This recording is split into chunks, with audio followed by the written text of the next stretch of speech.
এই সানি বিরিয়ানি খাবে? যদি বানাও জমে যাবে। প্রথমে হাঁড়িতে বেশ খানিকটা পরিমাণে জল দিয়ে তাতে এলাচ, লবঙ্গ, তেজপাতা, দারচিনি, পরিমাণ মতো লবণ দিয়ে জলটাকে ফুটতে দিলাম। অন্যদিকে কড়াইতে তেল গরম করে তাতে বেশ খানিকটা পেঁয়াজ কুচি দিয়ে দিলাম। পেঁয়াজটাকে হাই ফ্লেমে একই ডিরেকশানে নেড়ে চেড়ে লালচে বাদামি করে ভেজে তুলে নিলাম। আমাদের বেরেস্তা কিন্তু রেডি। এরপর এই বেরেস্তাটাকে অন্যদিকে সাইড করে রেখে দিলাম। তারপর তেলের মধ্যে আরও বেশ খানিকটা পেঁয়াজ কুচি দিয়ে তার মধ্যে আদা, রসুন, কাঁচা লঙ্কা বাটা, টমেটো কুচি দিয়ে দিলাম। খানিকটা নেড়ে চেড়ে নুন, হলুদ গুঁড়ো, জিরে গুঁড়ো, লঙ্কা গুঁড়ো, বিরিয়ানি মশলা গুঁড়ো, গোলমরিচের গুঁড়ো, সামান্য গরম মশলার গুঁড়ো দিয়ে ভালো করে কষিয়ে তাতে সামান্য পরিমাণে চিনি দিয়ে আরও খানিকটা পরিমাণ কষিয়ে এরপর 2 ঘন্টা ধরে টক দই দিয়ে ম্যারিনেশন করে রাখা মাংসটাকে দিয়ে দিলাম। তারপর গ্যাসের ফ্লেমটাকে আস্তে করে মাংসটা মিশিয়ে নিলাম। অন্যদিকে সামান্য পরিমাণ নুন আর ফুড কালার দিয়ে ম্যারিনেশন করে রাখা আলুটাকেও মাংসের মধ্যে এই অবস্থায় দিয়ে দিলাম। এরপর মাংসটাকে ভালো করে কষিয়ে 90% মতো সিদ্ধ হওয়ার জন্য ছেড়ে দিলাম। অন্যদিকে দেখো জলটা ফুটে উঠেছে, এই অবস্থায় ভিজিয়ে রাখা চালগুলোকে দিয়ে দিলাম। আর এদিকে দেখো মাংসটা ফুটে উঠেছে, 1 চামচের মতো কেওড়ার জল দিয়ে দিলাম। মাংস কিন্তু অলমোস্ট রেডি, 90% মতো সিদ্ধ কিন্তু হয়ে গিয়েছে দেখো। আর কালারটাও কি সুন্দর এসেছে, তেলটাও পুরো ছেড়ে দিয়েছে।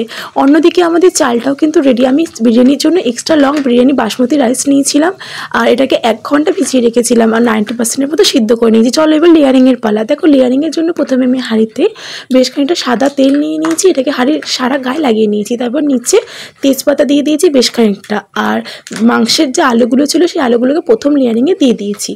আর তারপর বেশ খানিকটা ভাত দিয়ে দিয়েছি। ভাতটাকে কিন্তু ছড়িয়ে ছিটিয়ে চারিদিকে সমান করে দিতে হবে, যা দরকার হলে হাত দিয়ে খানিকটা সেট করে নিও। তারপর একে একে মাংসগুলোকে দিয়ে দিয়েছি। মাংসের সাথে বেঁচে থাকা 2-1টা আলু আর তার সাথে সামান্য পরিমাণ গ্রেভি দিয়ে দিয়েছি। এটা ফার্স্ট লেয়ার। তোমরা চাইলে 2-3টে লেয়ারও করতে পারো, আমি যদিও 2টো লেয়ার করব। তার মধ্যে কেশর ভেজানো দুধটা দিয়ে দিয়েছি, ওদের সামান্য ফুড কালারও দেওয়া ছিল, আর কেওড়ার জল, বিরিয়ানি গুঁড়ো মশলা আর সামান্য পরিমাণ ঘি আর শেষে বেরেস্তা ছিটিয়ে দিয়েছি। তারপর দেখো সেকেন্ড লেয়ারিংয়ের পালা। এরপর আবার বেশ খানিকটা পরিমাণ ভাত দিয়ে দিলাম। সব ভাতই আমি দিয়ে দিলাম কারণ আমি 2টো লেয়ার করব, প্রথমেই বললাম।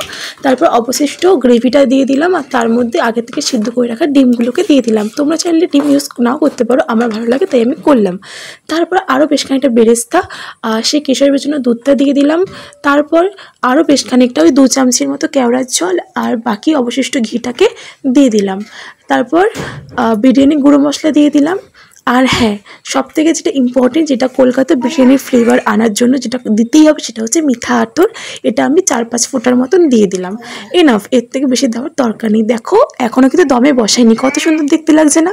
চলো এরপর বেশ খানিকটা কাঁচা লঙ্কা দিয়ে এই দেখো আমাদের অলমোস্ট 20-30 মিনিটের মতো দমে বসিয়ে রেখেছিলাম। এবার দেখো বিরিয়ানিটা কত সুন্দর লাগছে আর কি দারুণ গন্ধ বেরোচ্ছে। চলো এরপর সার্ভ করে নিই। প্রথমে আমি আমার হাজব্যান্ডকেই দেবো, তারপর একে একে দেখো সবাইকে দেবো।